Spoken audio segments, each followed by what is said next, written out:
Berlatar pada masa Perang Vietnam, cerita diawali dengan memperlihatkan para pemuda yang akan dilatih untuk menjadi tentara Korps Marinir Amerika Serikat, di mana pelatihan ini akan dikomando oleh seorang sersan yang dikenal tegas, keras, dan disiplin, sehingga butuh mental yang kuat untuk bisa bergabung dengan kesatuan ini. Because I am hard, you will not like me. You maggots understand that. Sir, yes, sir. Sir, yes, sir. Is that you, John Wayne? Saat itulah kita akan diperkenalkan pada satu prajurit bernama James, tapi biasa dipanggil Joker. Sesuai julukannya, Joker bersikap iseng dengan bercanda ketika sersan sedang berbicara dengan prajurit lain, sehingga sersan pun langsung nyerenteng, menghampirinya, dan meninju perutnya untuk memberikannya pelajaran. Saat ditanya apa motivasi Joker ikut kesatuan ini, Joker pun dengan spontan menjawab bahwa dia ingin merasakan rasanya membunuh, sehingga sersan menyuruhnya untuk teriak sekencang-kencangnya dan perlihatkan ekspresi seorang pembunuh.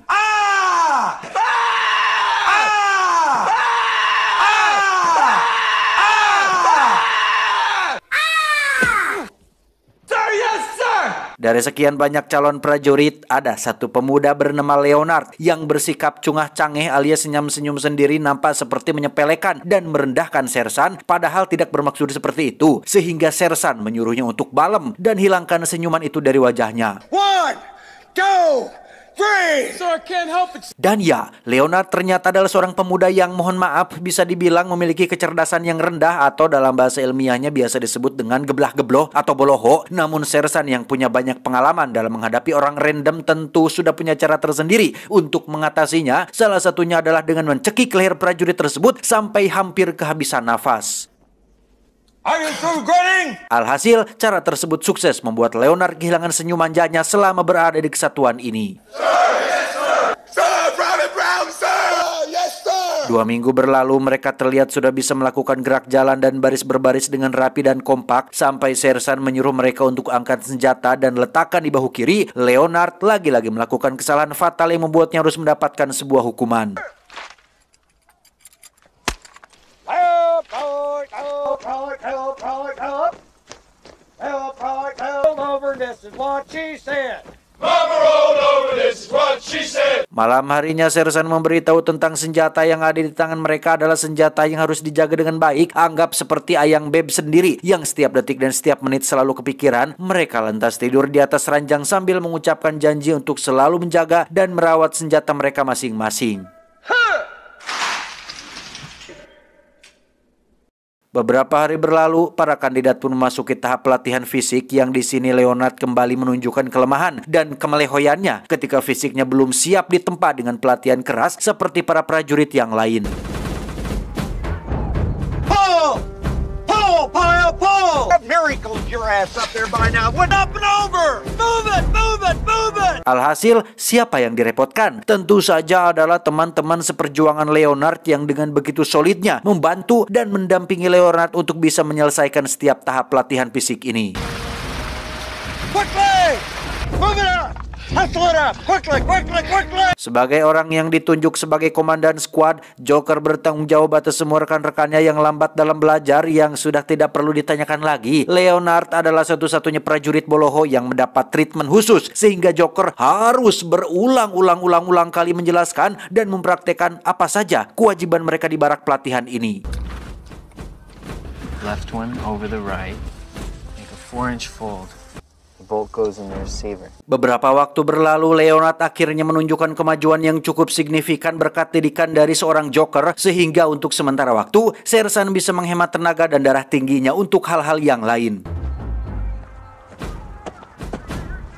Suatu malam, sersan melakukan inspeksi mendadak untuk melihat kedisiplinan para prajuritnya, di mana untuk kesekian kalinya Leonard melakukan kelalaian dengan lupa mengunci latih pribadinya. Tetapi bukan itu kejutannya, karena sersan menemukan sesuatu yang sangat-sangat dilarang di barak ini, yaitu seonggok donat jelly yang Leonard ambil dari aula, yang karena sudah capek dengan sanksi yang sama, sersan pun memiliki ide lain agar Leonard mikir, yakni dengan akan menghukum semua teman-temannya apabila setiap kali Leonard melakukan kesalahan. 1, 2, 3, 4. Mereka semua yang awalnya simpati kepada Leonard pun lama-lama menjadi jengkel sendiri, sehingga semua orang kompak untuk memberi pelajaran kepada Leonard dengan cara memasukkan batang sabun ke dalam handuk dan memukuli Leonard beramai-ramai.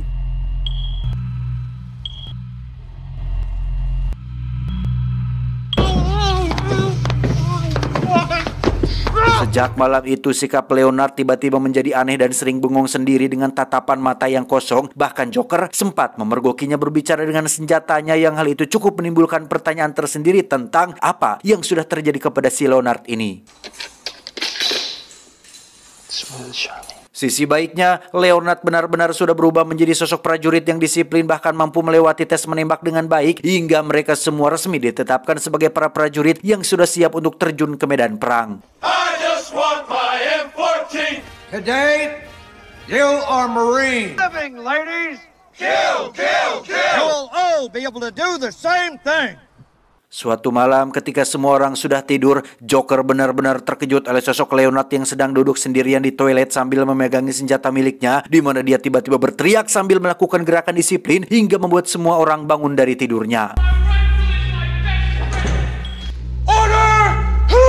Ketika Sersan datang, Leonard terlihat menunjukkan raut wajah yang semakin menggila, di mana Bapak Sersan tak memperdulikan hal itu dan tetap dengan ketegasannya menyuruh Leonard untuk turunkan senjata dan kembali ke tempat tidur. Tapi tiba-tiba, Go easy, man. When you were a child. ya, Leonard membunuh Bapak Sersan kemudian menembak kepalanya sendiri, sehingga bisa disimpulkan bahwa mental Leonard belum siap untuk mendapatkan pelatihan keras seperti ini. Hasilnya justru malah membuatnya tertekan dengan mengalami depresi berat yang membuatnya nekat berbuat hal seperti itu. Brotherhood.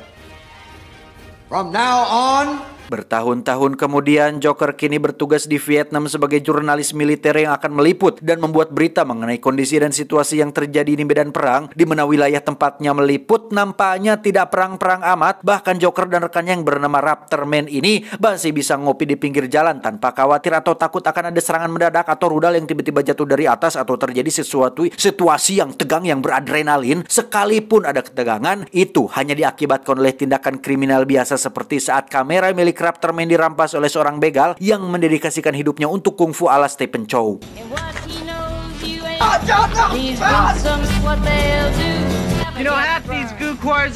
Joker dan Raptorman pun kembali ke markas untuk mengikuti rapat bersama atasannya, yang di situ beliau atasannya menyuruh Joker untuk membuat sebuah berita yang dramatis agar seluruh dunia yang membaca berita tersebut menganggap bahwa di Vietnam sedang terjadi gonjang-ganjing perang yang luar biasa hebatnya, penderitaan yang tidak ada henti-hentinya, pertumbuhan darah yang seolah terjadi hampir setiap hari, sehingga kedatangan Amerika ke sana menjadi atau seolah menjadi ada gunanya bak pahlawan yang datang untuk membantu.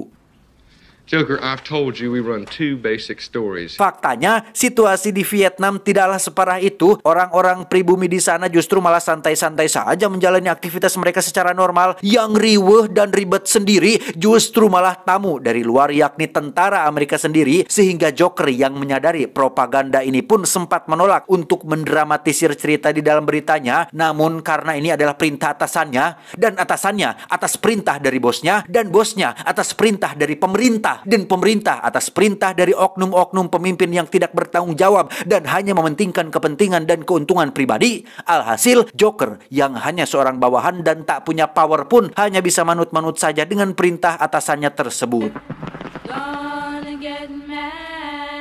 Tepat pada malam perayaan kembang api terjadi ketegangan saat tentara Vietcong menyerang markas mereka. Entah Vietcong atau hanya akal-akalan mereka saja, tetapi Joker terpaksa melepaskan peluru full metal jaketnya untuk membantu rekan-rekannya mencegah musuh memasuki markas ini.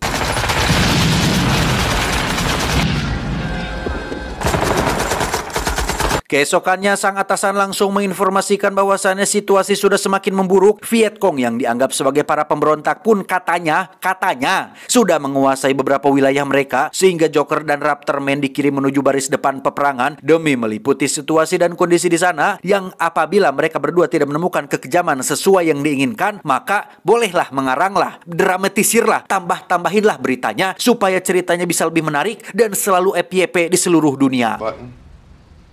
How's it gonna look if you get killed where? Joker dan Raptorman pun berangkat menggunakan helikopter, yang di sini mereka langsung berkenalan dengan teman baru yang bernama Durgunner, yang sangat sangat anjing sekali dan sangat tidak manusiawi sekali ketika dia dengan begitu enaknya menembaki para petani wanita dan anak-anak yang bahkan tidak ikut terlibat dalam peperangan yang terjadi. Astagfirullahaladzim.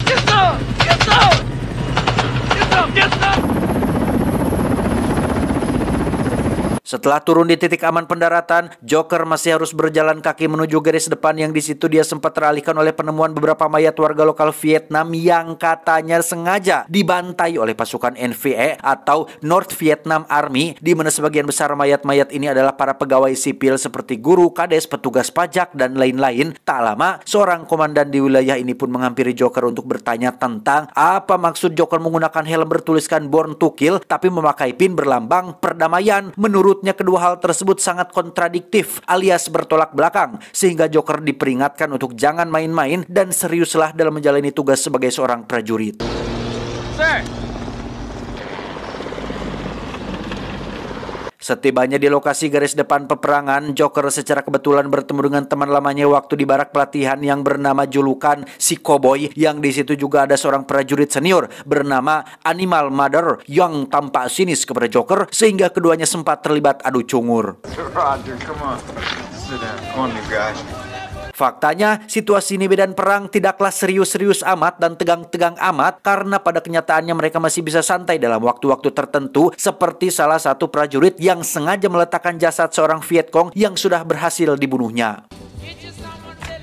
These are great days we're living, bro. Keesokannya mereka mulai melakukan perluasan wilayah untuk menekan kelompok Vietcong, di mana Durgunner nampaknya harus menerima azab Tuhan saat dia dengan sombongnya berjalan di posisi paling depan, sehingga ketika ada serangan dadakan, Durgunner lah orang pertama yang mati dalam insiden ini.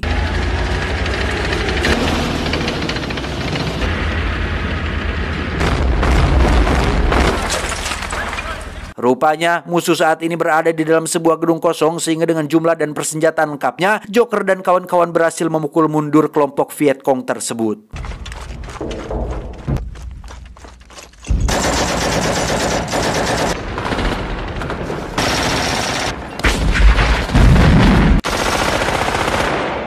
Berhasil dengan aksi barusan, mereka pun mendapat kesempatan untuk diliput langsung oleh kru TV yang di situ mereka semua menceritakan pengalaman masing-masing selama berada di medan perang, yang kebanyakan dari mereka mengklaim bahwa keterlibatan tentara Amerika di sini tidak lebih dari hanya ingin membantu Vietnam mengalahkan para pemberontak, yang jikalaupun ada korban sampingan seperti wanita, anak-anak, dan warga sipil tak berdosa, mereka mengaku itu dilakukan tanpa sengaja akibat tekanan mental yang mereka hadapi selama berada di medan perang ini.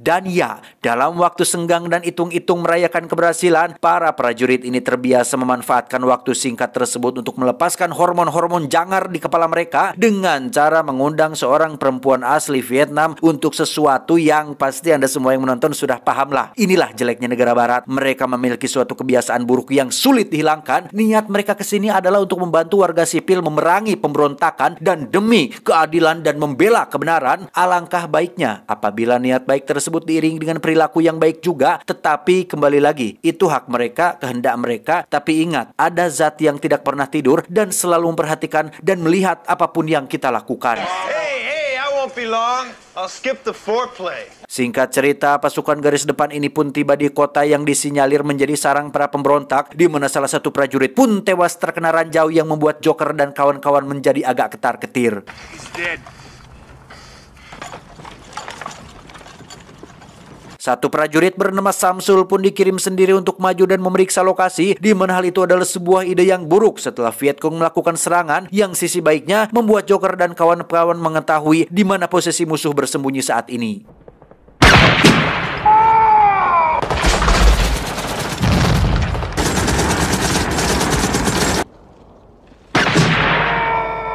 Dan ya, melihat kawan-kawannya mati, Animal Mother sang brutal pun maju sendirian dengan senjata beratnya, di mana aksi tersebut memberikan kesempatan untuk yang lain bisa maju dan merangsak masuk ke gedung tempat musuh bersembunyi.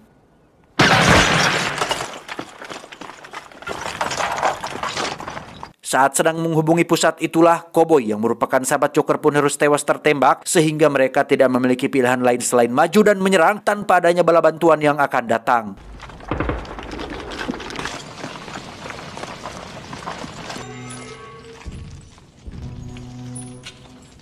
Joker yang sudah masuk ke dalam gedung pun mendapat peluang untuk menembak seorang Vietcong yang sedang sendirian. Namun karena Joker memiliki rasa simpati lebih tinggi daripada yang lain, dia malah diserang duluan meski akhirnya si Vietcong ini berhasil dilumpuhkan oleh prajurit yang lain.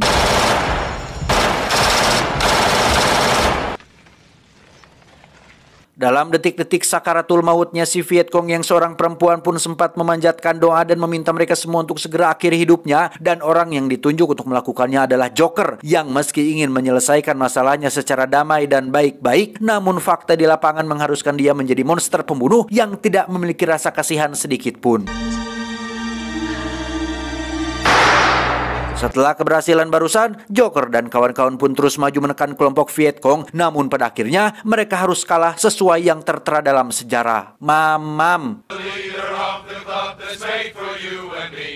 Tamat, ending yang cukup membagongkan. Sebuah film luar biasa yang dibuat oleh seorang sutradara legend yaitu Stanley Kubrick yang pada tahun itu, di zaman itu sudah bisa menampilkan pengambilan gambar yang modern sekali. Sinematografinya benar-benar epic dan unbelievable. Maka dari itu, apakah ada pertanyaan tentang film ini? John, saya mau tanya. Ya, sok apa? Judul film ini kan Full Metal Jacket, itu maksudnya apa ya? Ya, betul. Judul film ini adalah Full Metal Jacket, salah satu jenis peluru yang proyektilnya memiliki permukaan logam tapi tidak dilapisi sepenuhnya, yang memang berdasarkan sejarah jenis peluru seperti ini biasa dipakai pada masa perang Vietnam. Koyongono. Kenapa judulnya tidak Perang Vietnam atau Leonard yang tersakiti? Yo ndak tahu, kotanya saya. Jadi pesan untuk film kali ini apa, John? Perang adalah sebuah aksi fisik bersenjata dan non-fisik yang intens antar negara, pemerintah, atau dalam arti sempit adalah kondisi permusuhan dengan menggunakan kekerasan antara dua atau lebih kelompok manusia. Perang juga ada etikanya, ada tata caranya. Gak bisa kita asal tembak dan bunuh orang lain tidak puguh-puguh kayak si Durganer tadi. Semua ada aturannya, ada tahapannya, ada etikanya. Sehingga pesan yang bisa kita ambil dari film ini adalah perang tidak bisa dimenangkan oleh emosi, tetapi perhitungan yang dingin. Saya John mewakili jajaran direksi yang bertugas mengucapkan terima kasih dan sampai jumpa di video selanjutnya.